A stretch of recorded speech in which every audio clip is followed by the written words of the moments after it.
Hey friends, welcome to another episode of Olivia's Corner. I'm Olivia, I'm a creative. If you feel like sticking around, make sure you're subscribed so you get more information about when I update next time. Today I am procrastinating my homework.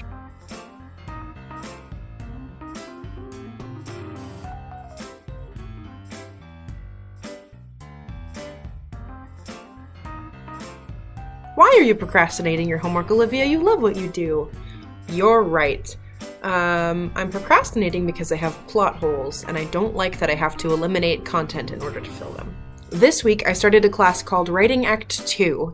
So in the movie that I'm writing about my main character, who is called Asteria, I wrote Act 1, and because I went back and forth so many times in trying to come up with an idea for the movie that I was going to spend the next several months writing, I did not do a very thorough job of preparing myself for the whole plot. There are also things that I can't foresee, like things that are not going to work in the long run, because I just can't predict that from the beginning of writing a film. So, because of that, I have some problems in what I'm writing. Here are my problems. I have too many conflicts. My professor told me that I had 2 climaxes in one scene, and that I needed to either cut one out or make them build off of each other, and I'm reflecting on that information while writing Act 2. I have literally hardly even started writing, and I'm the first part of it is due tomorrow because I'm afraid to mess up. I'm afraid to write poorly. I'm afraid to write a movie that doesn't work. We've already run into this problem. If you've been following along, this is the same problem that made me switch between so many different choices for so long and finally run with one that I already knew the story for. I had a conversation with my dad the other day and had to come to some conclusions for my own benefit. Things like, writing movies is not what I'm wanting to do with the rest of my life. Yes, I do want to go to this school and do this degree, but I would either rather write TV shows or something more like video games, where the plotline is consistent and there are people involved in the decision-making process. That's what I really want. That's why I love D&D so much. I don't want to write a story by myself, and part of it could be a lack of confidence that I get imposter syndrome, which I've talked about before, when it comes to, do people actually care about what I create? Do people want to read and, watch the stories that I'm making? And while my friends can tell me that they like what I create, it doesn't mean a production studio will someday, or an executive producer will want to buy my idea. And if I would like to make money off of making movies, I will need to make something that a production person will want to create, and actors will want to play in. Anyway, I'm procrastinating telling you my plot points because they're rough and I'm concerned. The conclusion of my conversation with my dad was, it's okay if this movie sucks because I'm not planning on writing movies for the rest of my life, and I don't know why I've built this expectation on myself that the first movie I ever write is going to be spectacular and wonderful and sell quickly and people are going to love it. It's not going to happen. I am an amateur film writer. I've never done this before. But I still have this expectation that it's going to be completely perfect, especially in draft 1. Just not gonna happen. What I've got right now is a character going through an arc of self-discovery. What I want is for, by the end of this movie, this character to be able to make choices on her own and not need other people to validate her decisions. I would like for her to trust herself even if the people around her don't trust her to get her job done. Those are all things that I have had to work on and learn for my own self. So they're very personal in writing a movie. That makes for a good movie. It also freaks me the F out. If I write traits of myself and lessons for myself into my films, people will see a deeper connection in the writer's voice into the story and the progress in the story. It also means that when people reject the story that I'm telling, to a degree it feels like I have to separate that it's not It also means that when people reject the story, it feels a little bit like a rejection of me, and I have to figure out how to separate my feelings of, oh, this is my soul I've poured into this, and you're saying you don't like it. I have to separate that they're not saying, I don't like your soul. They're saying, something in this piece is not working and I would like you to fix it before I'm interested in buying it. Or this concept is not working for me. Again, I'd like you to fix it before I'm interested in buying it. In Act 1, our young heroine wakes up from a dream where she literally like foresees her murder. Someone kills her in her dream, and she wakes up before she dies, but she's 8 years old. Our main heroine's name is Asteria, which I know is from Greek mythology. I looked it up as a name that means warrior. Asteria, as an 8-year-old, already has this ability. She can, when night falls, see auras around people. It's kind of presenting as a smoke that drifts off of them and tells her their intentions or their feelings or something like that. As an 8-year-old, she is recruited by the Lord of the Land and brought up to his castle to be the lifelong friend, companion, guardian, warden over his daughter, who is 6 years old at the time, intending them to grow up together and her to learn the ways of being a protector and being a friend to a girl who's raised in a castle and doesn't really have friends. Act 1 plays out with a little bit of a montage where Eloise and Asteria grow up, and we get to see their progress into young women, and Asteria learning to sword fight really well, and Eloise learning the responsibilities of court. And then, finally, they are old enough for the Lord of the Land, Lord Tanavel, to arrange a marriage for his daughter for a strategic joining with higher-ups in the kingdom. So, for whatever reason, the king of the land is interested in Lord Tanavel's area, or that is not revealed in this part of the story as to why these people are chosen for this part.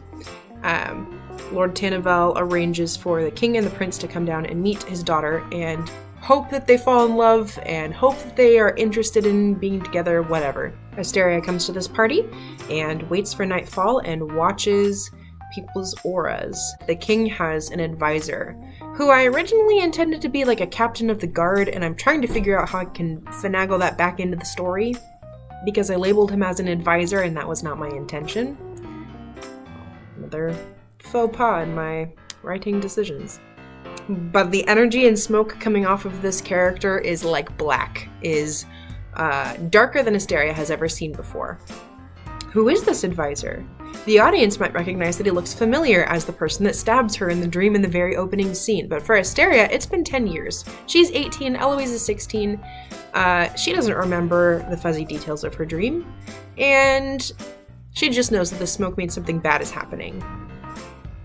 Asteria is offered a decision. She can stay at the castle if Eloise gets married off, because that is, Lord Tanavel said that she could live there, or she can go with Eloise. She decides to go with Eloise after the prince proposes, meaning Eloise will be going away, and after she learns that this advisor guy is like this close to the king. They're glued, they're buddies, they're trusting each other, and she doesn't like that Eloise will be away from all of her safety nets and in the presence of this person with an unknown, negative, bad, not good energy. So that's what I've got so far. The problems I'm running into with Act 2 have to do with I intended Asteria to be a strategist. Nothing in what I just told you indicates that she grew up learning strategy. That's a problem. Things that need to happen. A wedding, where Eloise marries the prince. A rejection of Asteria by the guards of this new kingdom. A moment where Asteria flees and finds a fighting ring that's illegal underground sort of thing, because that's what I wrote into the original story, and meets a mentor who will teach her to harness her anger. Very specifically, not going to do the stuff it version of learning to use your anger for your advantage. Yes. I wrote it into the story that the commander, bad guy, administrative pal, poisons the king and kills him. I need to know how we lead up to that, how he gets away with it, and what his motive was or what he wanted to get out of that, because he wants power, and that's as far as I got. Part of the flaw. Number 5, I'm working on some way that there can be leverage. What I intended to happen was for the commander to someday fight Asteria in a battle to the death, and then I accidentally made him an advisor instead of a commander. I could probably accidentally tell my classmates that's not what I meant to do and fix that back around, but the other problem that I ran into is that Eloise, Asteria's best friend gal that she's guarding, is a plot device, and I hate it when women are just plot devices in a movie. So I'd like to add some depth to her character.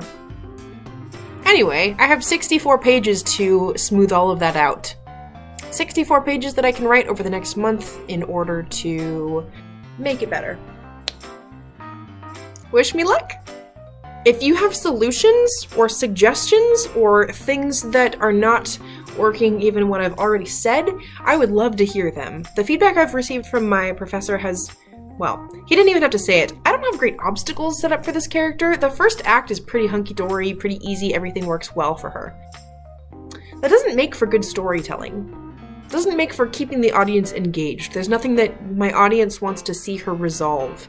Everything that they want to see happens in the first minute and the last minute of Act 1. Those are like the only times when I've built tension into the story. And while I needed montages of the characters growing up because I couldn't send 8-year-olds into that last ballroom of the end of Act 1, it's still not working. I will have a chance to make a better draft of this same movie in the long run. I would like to do a better job, but there are some things I want to add. It was suggested that I add that this character learned to play chess and has been learning her whole life and maybe sucked at it for a while. I have some ideas to make Eloise less of a plot device and more of an actually integral character that you can't have the final arc without. But yeah, stay tuned. In probably a month or so, you will get an update as to my progress in resolving all of these pieces of conflict. Otherwise, thank you so much for being here. I appreciate that you showed up, and I will see you in my next video. Okay, bye.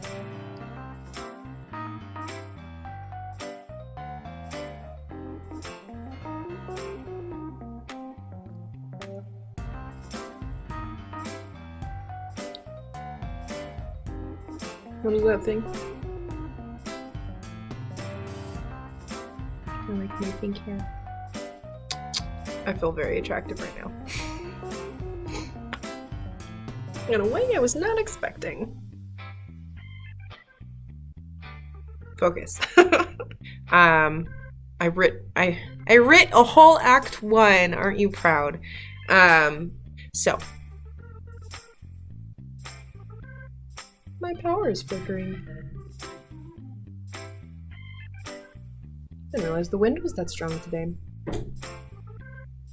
What's number 5?